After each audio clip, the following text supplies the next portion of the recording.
Next is the video hype for JBL and John Cena's match for the WWE title. JBL shown helping Orlando Jordan to beat Cena for the US title. Cena says he's sick and tired of JBL holding the title.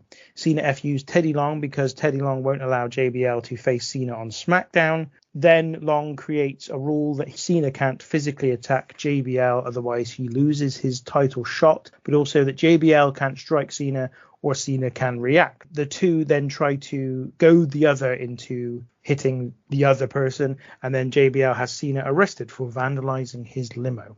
Coming in for the match, JBL gets a police escort to the ring and emerges from his limo with Orlando Jordan, who he promptly sends to the back. The match then occurs. It's a just over 11-minute contest. Ends when JBL misses a clothesline from hell and Cena hoists JBL up for the FU for victory and pinfall. Before we get your comments, I'm going to go to you, Stephen, first. I'm going to refer, for the first time in a couple of weeks, to the 35 Years of WrestleMania coffee table book. For the 20th time in WrestleMania history, the WWE Championship was going to be defended, but to the anger and dismay of John Bradshaw Layfield, the match would not be the final WrestleMania 21 contest. JBL recalls, "This is not to disrespect the guys in the main event, but I thought it was an awful mistake not to let Cena close the show at WrestleMania 21. It was clear that John was going to be the guy for the company. I said it then, and they disagreed with me.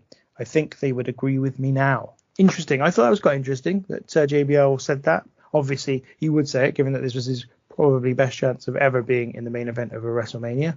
But there we go. Stephen. JBL's entrance was a big problem because he babyfaced himself to the LA crowd. Basically, they had cash coming down from the ceiling. Everyone was grabbing it. And it just was weird. There's like this very weird pro JBL thing. And I didn't have a massively negative opinion on Cena then, but I saw myself and I was having a jolly old time with the guy in front of me who hated my Randy Orton kick-out suggestion, cheering everything Bradshaw did and trying to get a JBL chant going, which is actually, I need a shower. I know, I'm sorry, Matt. I'm sorry, it's disgusting. Why? I don't know, because I just think it was just that weird. People didn't want to see this, I think. And it wasn't anti-Cena. It just wasn't an attraction people wanted to see. Cena's work in this was pretty bad at times. I let out a big exasperated, what was that? Again, I saw myself when Cena did a dreadful jumping hip toss. And I felt much the same way watching it again. Now, Cena got an okay reaction for the title win. And this was, in hindsight, a really significant moment historically. But as I said, it just wasn't. This wasn't a combination of people. No one really wanted to see JBL as champion.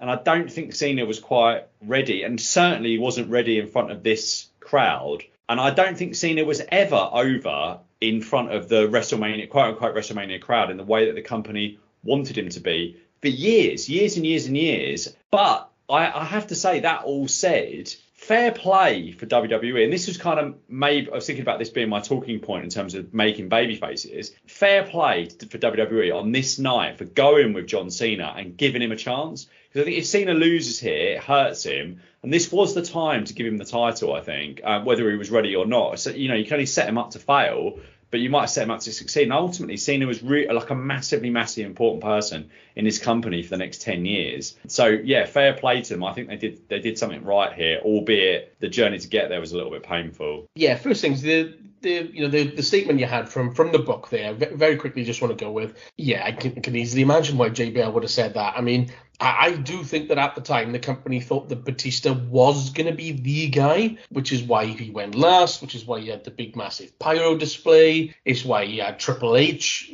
as his opponent. It's why he had that massive storyline. All the indicators pointed at Batista being the guy. So I don't really think that, they necessarily, made a mistake or whatever with that. But obviously in hindsight now, it is certainly interesting to see how fortunes did change not so long after. Do you know what? JBL was the worst WWE champion he's ever been. This run was piss poor. Now, he won the title from Eddie Guerrero, who, God bless him, but it looked like he struggled with the pressure of being champion. So, all right, okay, fair enough. Brock Lesnar and Long left. They were scrambling for somebody. That was the guy they went with. They didn't have anybody else. Okay. But his run with the title was just god-awful. Crap finish after crap finish. Repeated, he gets away, at the 11th hour, he manages to escape with the title. His reign sucked. And to your point, Stephen, I think it wasn't that people didn't want to see John Cena versus JBL. They didn't want to see JBL. Simple as. when you notice, when you mentioned about the $100 bills that came down that did have his face on, I so wish I had it, but I actually have one of those that a friend bought for me as a birthday gift. I don't know when it is, but yeah, the thing I thought you were going to say with the book, Ben, is that it's so, I can't even fathom this now, but this was the debut of John Cena's My Time Is Now theme song. This was the very first night when he debuted, because I remember at the time thinking, the hell is this about? And now, as soon as you hear it, it's completely iconic for him. Yeah, for me, to this day, this is my least favourite WWE Championship match with the title changing hands. And I can definitely tell you that the reason why is because as much as JBL is not the best worker, the both of them were capable of more. And they proved that. They had a rematch the month after under I Quit rules at Judgment Day, which was a great match. So the two of them were definitely capable of more. And okay, they needed to further, the feud and everything. But do you know what? They could have done an I Quit match or some form of stipulation here. Just be done with it. Because JBL's not the type of guy who they were going to go with long term as an opponent. It was a very poor. I say it was a poor match. Technically, there was nothing wrong with it, but it was very short. It was to the point, and they did what they needed. But yeah, I remember at the time thinking, oh, okay, is that it? When the finisher happened, and I felt sorry for John Cena because I know you said this, Stephen, the crowd celebrated for them. You were there, you probably, got a better idea than me, but I can tell you now, I have been at public raffles where people winning the winning raffle ticket got more of a reception than John Cena did for winning the WWE Championship. You could tell by the look on his face, he was trying to will the people, yes, I've done it. Nobody give a shit about him, and that was a travesty because the feud for this leading up to it, people were behind him, and for all the talk of people saying, people loved John Cena for a good while, and leading up to this, they certainly loved him then, but it looked like nobody cared. What I think is really key at this show is it's all travel. So you've got a really small arena, say something smaller than Madison Square Garden. If you had an arena somewhere, Cena would be far more popular. But this is not a dome crowd where you've got 30,000 fly-ins and 30,000 locals. This is pretty much everyone in that was a travel packager. So diehard, smart, quote unquote, and him and Batista suffered it a bit, just weren't getting the reactions that. And I think it's because of work rate. I think it's work rate related that kind of those fans that would have cheered Benoit the year before just weren't there for Cena and Batista. I think they probably thought the company's turning in a direction that I don't really like. Do you know what? I don't agree with that. We'll get to it, when we talk about the Triple H Batista match, because at the time, before I watched that, I thought the reaction was the same. Batista got a hell of a reaction compared to what Cena did here for the title. Definitely more. Oh, yeah. Hell yeah.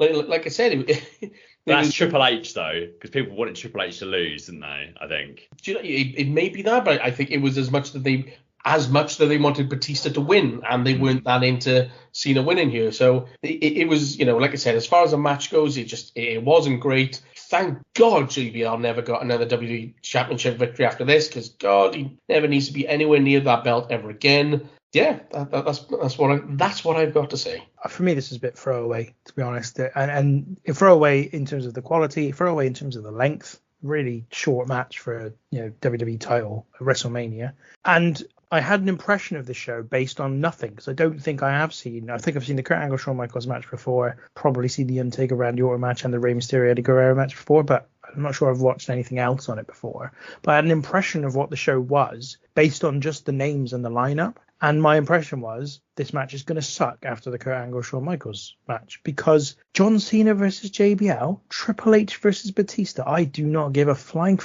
about watching those matches. I really don't. This one in particular, because I still can't believe JBL was ever world champion, let alone WWE champion for nearly a year or whatever. It still surprises me to this day that he was the champion. I think you're right. I think Stephen, you're right. I think there's definitely a work rate issue going on here. Not only that, but they've seen the stuff they want to watch. That's the thing. The crowd have seen everything they want to watch. They've seen the Mysterio Eddie Guerrero. They've seen the Money in the Bank. They've seen the Undertaker Randy Orton. They've seen Angle versus Michaels. That's what the majority of the fans who are going to this show are interested in seeing, is those things. And when they get to this point, they've switched off. They're like, well, all the good stuff's done. we're going to stick around because it's the two main events of WrestleMania and the titles, but they don't feature the big performers in these matches, or at least the big in-ring, the big work rate performers, I should say. Yeah, this just felt really forgettable. Instantly forgettable was the way I felt about it.